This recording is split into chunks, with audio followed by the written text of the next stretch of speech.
Hey, GB, I hope you're doing well. I know we've spoken the last few games about how well the defense has been playing.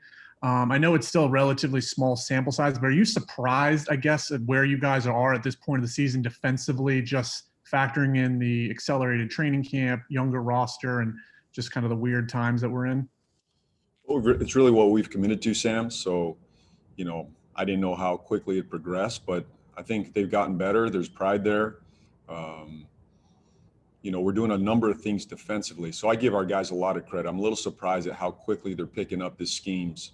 Um, but the overall pride is there. They believe, they know for us to be a good team and a top tier team in the Eastern Conference, we have to defend. And as of this morning, we're a top 10 defense and we want to stay there. There's a pride about that. So, um, for me, I think probably the biggest surprise is that they've been able to handle the different schemes in a very short time frame.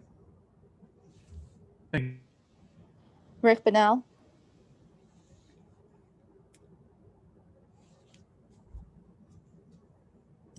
JB, obviously you guys were not in the bubble, so some of this stuff is new, but to what degree has the pandemic complicated what you normally would do as far as practicing, traveling, shoot-arounds, everything that goes into keeping a team on point in the regular season? Rick, it's been very disruptive. I mean, for not just for us, for every team in the league. It's your day-to-day schedules. There's very little rhythm right now. You got to get creative in how you stay together as a team, how you build a team. But we're getting creative. It's part of the process. I kind of love the challenge of it. To be honest, I love the challenge. This is a good group of men, and we're finding ways to connect, to build camaraderie, to build our culture. And it's forced us to get creative. And I think that's our job. That's my job, is to get creative and make sure that we're getting what we need. The development piece has probably been the most challenging for the young guys, the guys that aren't getting many minutes. To me, that's been the most disruptive piece. Is I just can't get them the live reps that I would like to. And it's unfortunate, but we're going to do our best. I think the G League season, hopefully that's ahead of us, will help cure some of that.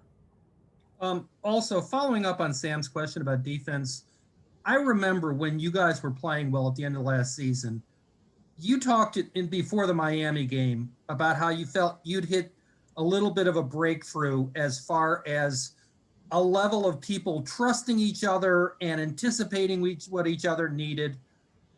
You went 9 months between then and now. I wondered if you think you had any carryover value from what that was to what that is. I do think it's carried over. I do. The last month of the season, we were playing some really solid defense. I think we found some footing on our defense the last month of the season. A lot of that was personnel based too. We had some more length. We had more length out there, more versatility, more defensive minded group.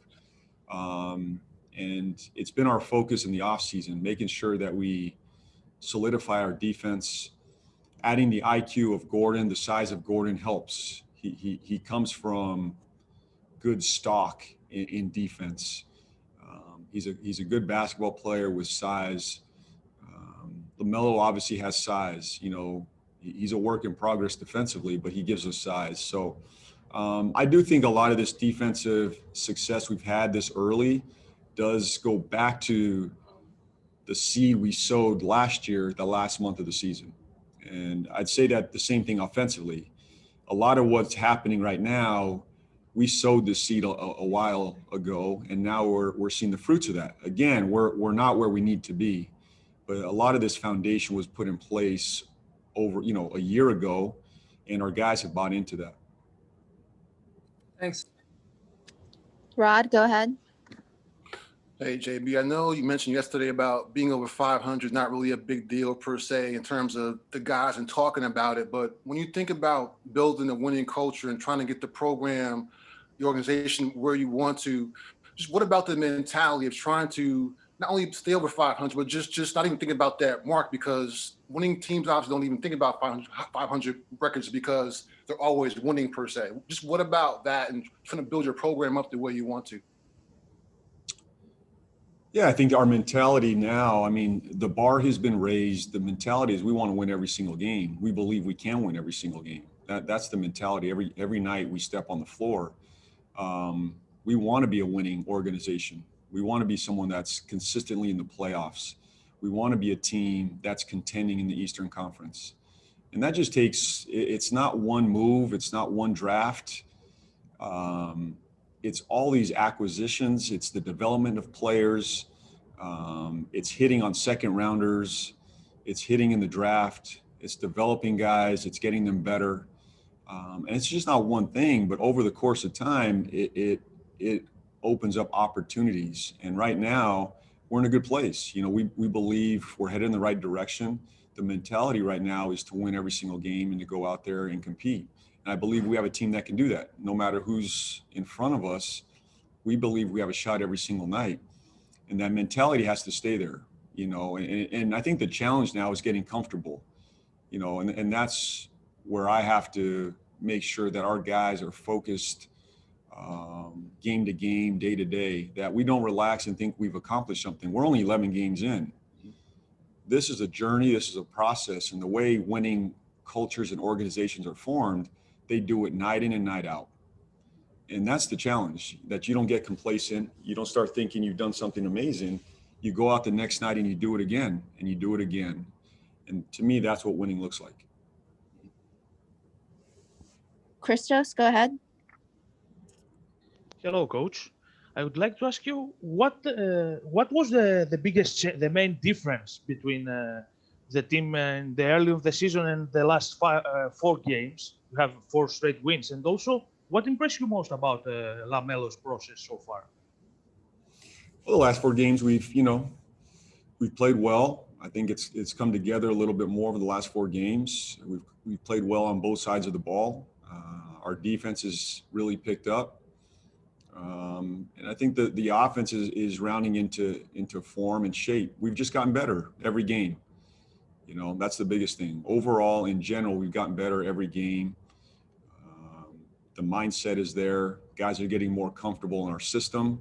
They're getting more comfortable with each other. They're getting more comfortable in their roles. What's your question about LaMelo? What impressed you about LaMelo's process so far in the season?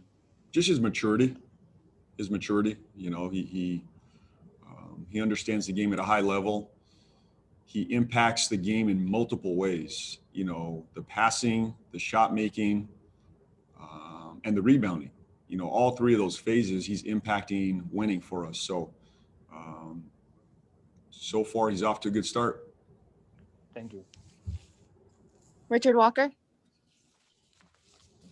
Coach, Richard Walker, CarolinaSportsHub.com. Speaking of LaMelo, obviously people in our business are so determined to make comparisons. At the age he's at and the physical stature and size he is there a thought that he's going to be more mature and grow into a bigger, stronger guy, obviously with this thin build, and that could lead into the direction, you know, of Magic Johnson, Penny Hardaway type comparisons? I mean, how do you look at that, or do you think that would change his game if he got bigger and stronger? He will get bigger and stronger. There's no doubt. He's got to build some strength, and more so to sustain an 82-game season. You know, I know this year's 72, but in general, 82 games is a long season. It's a grind, and to do that, you physically got to be capable of handling that, and that'll come over time for him. He's got the frame for it. Our medical performance team do a great job of keeping our guys healthy, but also growing and getting bigger and stronger and more flexible. All those things are things he's going to get better at. How that changes his game, I don't know. We'll figure that over time, but he's definitely going to get bigger and stronger over these next couple seasons. Jacob Rude. Hey, Coach, this is Jacob with USA Today.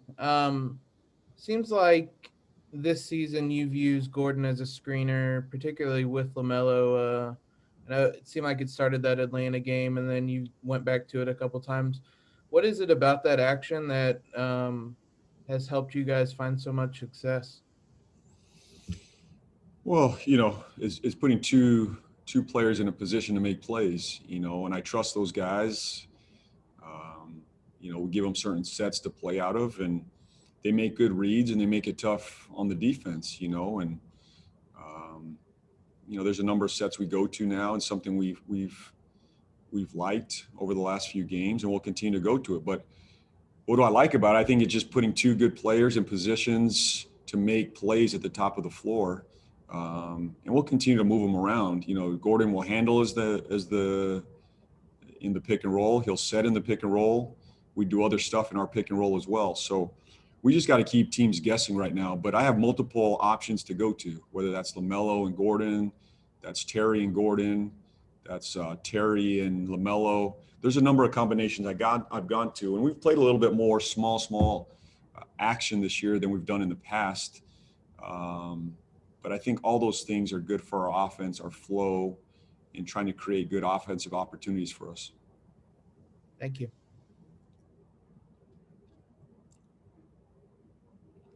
All right, guys, that's all the time we have. Terry's actually wrapping up and coming over soon. Thank you. Thank you, Coach.